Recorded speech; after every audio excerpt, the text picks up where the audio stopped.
Ready. তো guys আপনারা দেখতেছেন আমরা একটি এখন বিখ্যাত দোকান থেকে আর না কেউ নিয়ে আসবে। বিখ্যাত দোকান থেকে আমরা একটি চা খেয়ে এসেছি।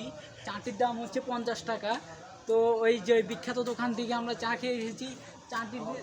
এই চায়ের দোকানের মালিক হচ্ছেন যে এই ডিম নিয়ে আসতেছেন। তো ওনার নাম হচ্ছে জাহাঙ্গীর আলম। তো উনি আমাদের এই জায়গার বিখ্যাত দোকানদার। তো এই অত্র এলাকার মধ্যে ওনার মতন একটি দোকানদার এই জায়গায় খুবই কম পাওয়া যায়। তো আসুন আমরা ওনার কাছ থেকে কিছু জেনে নিই।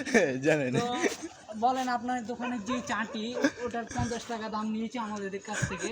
তো আপনার চাটি খুব মজাদার এবং সুস্বাদু। ওই জায়গায় এই প্লেসের মধ্যে আপনাদের মতো দোকান আমরা এই জায়গায় আশেপাশে পাইনি।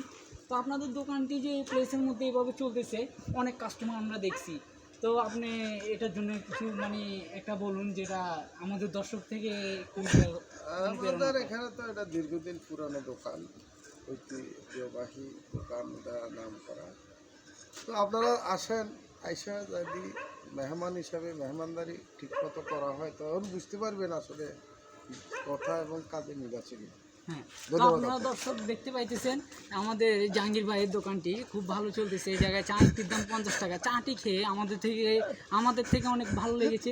তো চলুন এই জায়গা দিয়ে আশেপাশের লোকদের কাছে কিছু জানা যায়। আসেন আপনারা।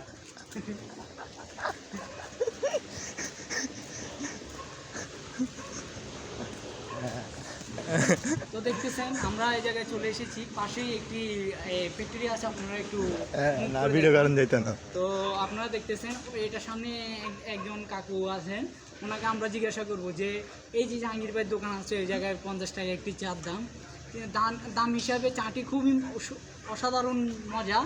তো আমরা জিজ্ঞাসা করবো এই কাকুর কাছে। কাকুর নামটি একটু বললে ভালো হয়। কাকুর নাম আবার কি, কাকুর নাম মোহাম্মদ হারুনুর রশিদ।